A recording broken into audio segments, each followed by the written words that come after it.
আসসালামু আলাইকুম প্রিয় দর্শকবৃন্দ, আমি বলছি সবুজ আকাশ ইউটিউব চ্যানেল থেকে।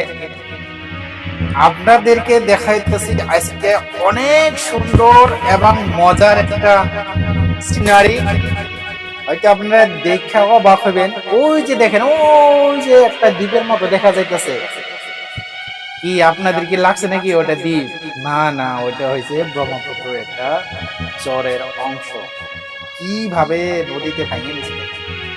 আর এই সামনে আছে নাওগুলি দেখেন, পানি শুকায় আছে।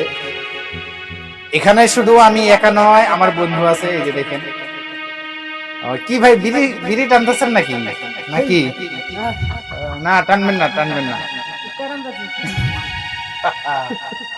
অ্যাকচুয়ালি বন্ধু, আপনাদের সাথে জমনি করা হইতেছে, আপনারা কোনো খারাপ পাইবেন না। এই যে দেখেন,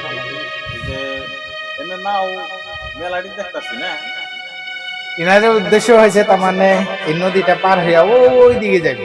ওই যে দেখছেন, একদম কত দূর অনুভব হইতেছে, 100 কিলোমিটার দূরে। তো ওইখানে যাইবো আর কি। সূর্যের আলোটা দেখেন আপনারা, সূর্যের আলো, আকাশটা কি সুন্দর, আর এই চরটা কি সুন্দর লাগছে দেখেন।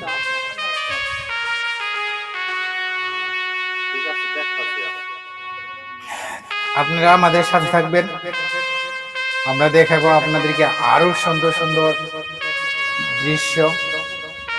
মনটা অনেক ভালো লাগবে আর কি। হ্যাঁ বন্ধুরা, আরেকটি কথা বলতেছি আপনাদেরকে। আপনি অনুমান করেন তো এই চরের মধ্যে কত মানুষ ছিল একসময়।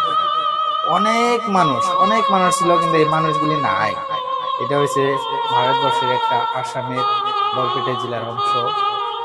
তো অনেকে অনেক জায়গায় বাড়ি ঘর করে, কিন্তু যখন বাড়ি ঘর তৈরি করে থাকার জন্য বিভিন্ন দল সংগঠনের লোকেরা সেই লোকদেরকে বাংলাদেশি বলে, বিদেশি বলে।